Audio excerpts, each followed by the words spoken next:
Alright guys, Sebastian Milo with the Boxing Mob here for Fight Hub TV, and I'm here with Avious Griffin, the underdog. Yes, sir. Talk to me about being here in Virginia, supporting your boy Keyshawn Davis. You know, man, it's been like this the last 3-4 fights, man. You know, I fight either 2 or 3 weeks after them, and you know, I just come to support, finish out my training, support the guys, and just bring the energy that we have all through camp, and we just keep it going all the way through the fight night, and hopefully we get the same results. 100%. You know, I want to get to your fight in a little bit, but obviously for those who don't know, and you've already made noise, but for those who don't, you signed with MVP, you're with Jake Paul and his team. Talk to me about that relationship, you know, being close with Jake Paul and that growing promotional group over there. It's awesome, man. I kind of called it a year ago. It's kind of feel like it's something I manifest, and I just kind of attracted through the law of attraction. And last year I called Jake Paul out. I said, "Come sign me." And 10 months later, I caught his attention, and he came and signed me. No, 100%, and glad he did, obviously. Now, speaking of Jake Paul, from your perspective as a fighter, you know, people say what they want about Jake Paul as a fighter, but he's taking on Julio Cesar Chavez Jr., who is a former world champion, a legit boxer. Do you think that is his toughest test to date? Yeah, for sure. It'll be his toughest tape on paper-wise, yes, but you know, even when everybody wasn't taking Jake serious, I was taking him serious because I knew he was working hard and I knew the team that he had around him. So with a guy like Larry Wade and things like that around you, you got to take it. You got to take a guy like that serious because he's going out to get the best strength and condition coach in the world to train him and get him prepared. So you got to take those type of guys serious.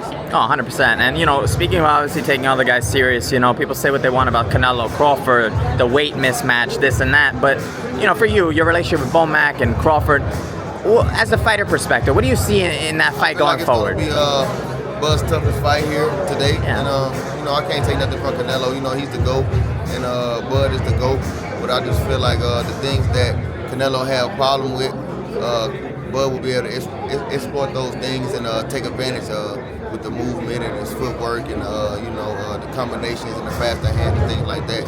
And I feel like he should be able to win a unanimous decision. It might not be unanimous, it might be a close fight, but I just feel like he should be able to pull off a decision as long as he don't get caught with nothing crazy. Yeah, of course. And, you know, I want to dive into, obviously, you specifically, like, in your division, for example. Obviously, every fighter thinks they're number one, but putting yourself aside, are there maybe 3 of the top names in your perspective? Like, who's the top 3 in your division, in your honest opinion?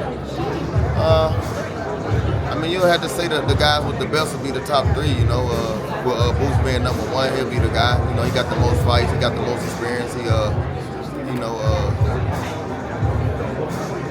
yeah, you'll have to say Boots, but, you know, there's a lot of up-and-coming fighters such as myself, man, and I'm hungry, you know, and I'm just getting myself in position to go capture those titles, and we're going to just take it fight by fight, step by step. You know, speaking of your fight now, you know, June 28th in Anaheim at the Honda Center, I believe, Jake Paul's undercard. You're taking on Julian Hammering Hands Rodriguez. Talk to me about that fight because, you know, on paper, that's a tough fight. Yeah, man. It's going to be good win for me, and it should get the recognition that I need and that I deserve, and I'm excited about the competition. You know, the better the competition, bring the best out of me.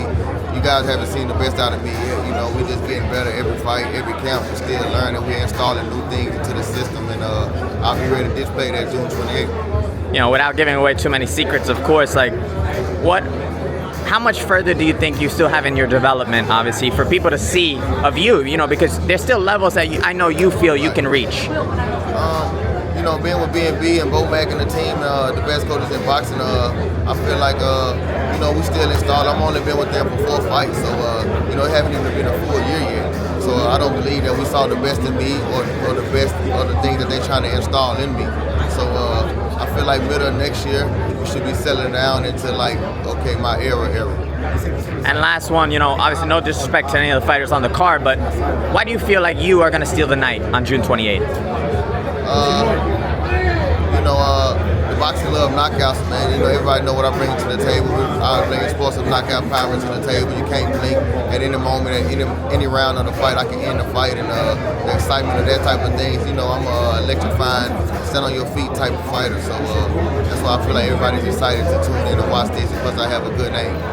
100%. Well, we appreciate the time. Don't miss it. June 28th. June 28th, tune in, man. Avious Griffin, body's drop.